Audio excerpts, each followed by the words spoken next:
Alright, hello my lovelies.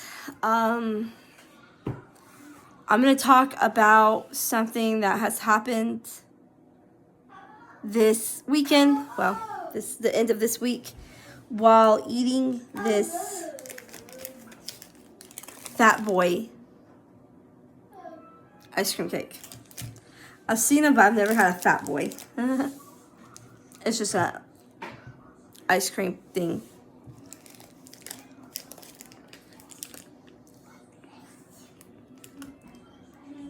Anyway, okay, so my good friend has been out of the hospital, but no, wait, sorry, not my good friend, my close friend. Good friend's still in the hospital. Close friend is out. Good friend's doing really good. She's getting skin grafts and stuff. She's doing excellent. Close friend, not so good. She makes bad decisions. She doesn't take care of herself like she should. And even though I tried to help her, I couldn't.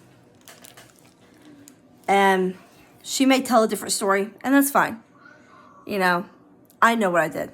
And everybody who's in our circle know what I did for her, or attempted to do.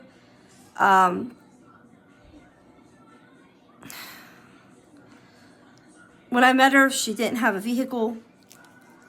She didn't really have a way of going anywhere. She was just kind of living by herself. And she was just trying to seek friendship with my neighbor, which would be good friend.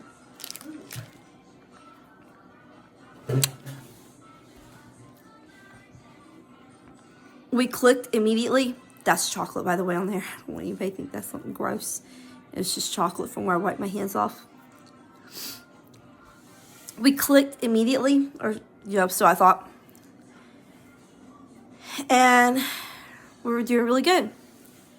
I had started back on therapy with her help, and I was like, and I'll always be grateful for that. That's something I'll always be grateful for.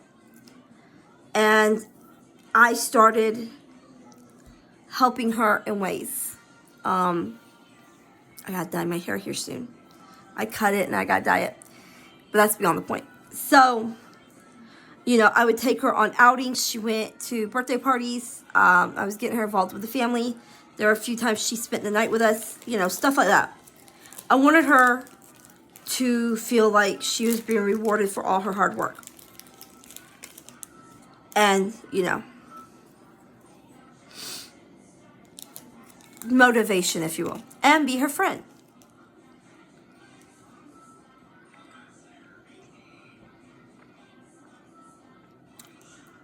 She started acting out.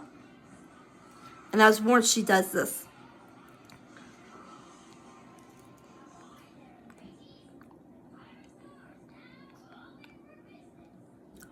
Well, I'm pretty much a private person. I enjoy a quiet life.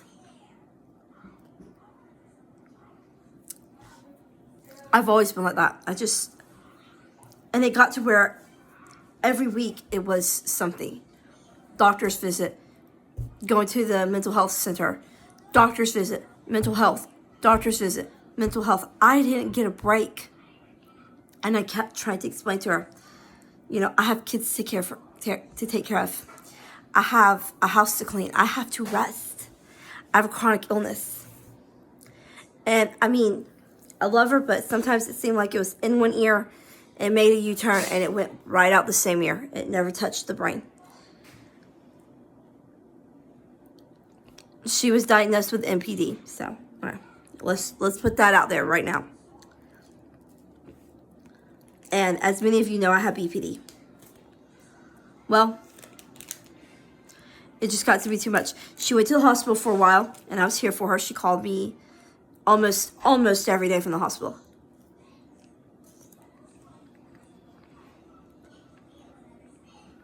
When she came out, I acted like nothing had changed. Take her out to eat, helping her, supporting her, letting her spend a few nights, you know, be there for her. And It went good for a little while, for a very little while.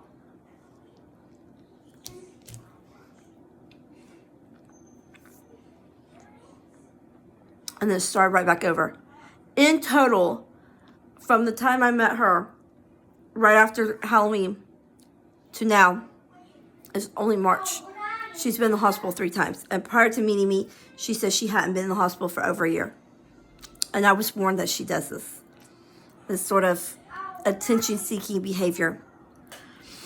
I just wasn't warned how bad it gets. I was burnt out. I love her, but I suffer from burnout just like anybody else. And I was burnt out. I was tired. I wasn't sleeping. I'm tired now. Last night it came to a head. She threatened self-harm. But like the permanent self-harm, if you get what I'm saying. And her grandmother got involved. There's a whole thing about the mental health. She called the emergency mental health line, and the therapist told me to take a certain something away from her and not let her have it. Well, she told the grandma something different, and I was threatened because I didn't know she had told her grandma something different. I didn't want to get in trouble. And I didn't want her to hurt herself, so I wasn't wanting to release it. But apparently she had told her grandmother that she had taken some stuff that could possibly put her life in danger. And she told me she hadn't taken anything. Well, when I found out that there was a possibility that she could be in danger, I took the thing over there.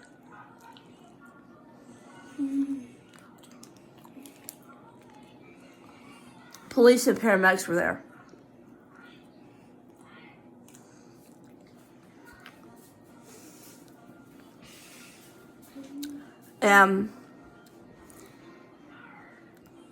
It was just a bad situation.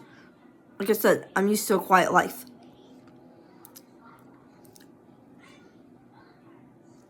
It just brought back a lot of bad memories. Having that many police officers and paramedics and all that stuff at one place at once. It was very triggering for me. And I just realized it was 2 o'clock in the morning. I had to be up by 6. I just realized that I couldn't do this anymore. I love her, but she was killing me. And no matter how much support I gave her, no matter how much I had her back, there was no way I was going to be able to offer enough help for her. It wasn't going to be enough.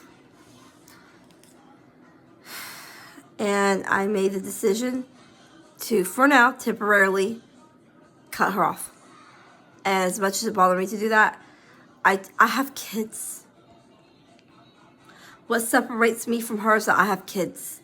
Kids who rely on me. I can't, as she calls it, her grippy sock vacation. The only way I get a grippy sock vacation is if I go into the hospital for like surgery or something I'm considered a fall risk. I don't get to say, well, my mental health is bad, I need a grippy sock vacation. Which, by the way, seems a little demeaning in itself. And because I have kids that have to go to school. I have a special needs child who needs me, who won't understand. The only reason I go into the hospital is for health reasons. And that's just because, I can't help it. I mean, you can't help getting sick. But, yeah, I can't help her anymore. I would love to just fix everything that's wrong, but she has to want to get better. And when I tell you she does not follow her therapist's suggestions, I mean, she doesn't follow her therapist's suggestions. She's self-harming in other ways other than just the obvious self-harm. There are more ways to self-harm than just, what people think of when you say self-harm. You can self-harm yourself in a number of creative ways. And her self-harm includes food. So, yeah, I realized that I couldn't keep doing this. I'm getting ready for surgery on my arm. I've got to take care of myself. I've got to get rest, plenty of fluids. I've got to keep myself under control and eat good. I can't be stressing myself out because, you know, she's talking off the wall again. So Shane and I talked, and he asked me to please stop this because he could tell that, something was definitely wrong. I wasn't sleeping well. I'm not, just not, things are just not going well. And he was like, enough, you've offered her help, enough.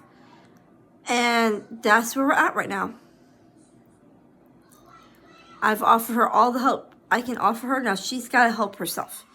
Now she's got to want it. She's got to want to do better and to help herself because I can't want it for her. It's not going to do any good. It's like addiction. They have to want to get better. You can't want for them, or else we'd all fix the addicts. Let's just face it.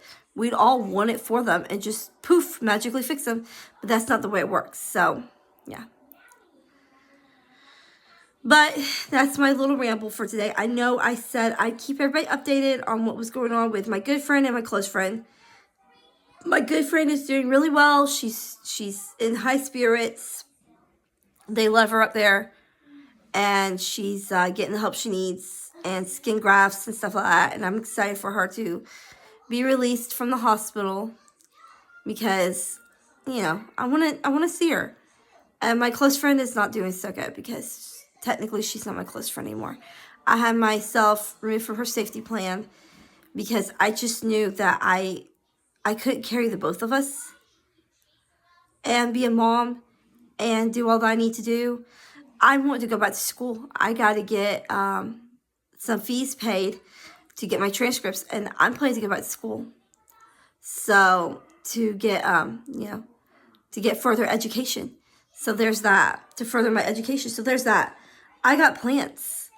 And I know I have a chronic illness and I stay sick a lot, but I don't have to give away my, social freedom too. And I love her, but good Lord, she was just going to take everything. And that's why I decided to take a step away and really reevaluate the situation. And if she ever comes to a place where she decides, okay, I want to help myself, I really want to do this, I'm going to start listening to my therapist and my doctor and stuff like that, and I'm going to take this seriously. I'll be here most likely, but I don't know if she ever will. I hope she does, because, she's got her whole life ahead of her. She's younger than me. And I just want to see her, have a good life. Isn't that what we should want for each other? To see others have a good life. And right now, the way she's doing things, it's not good.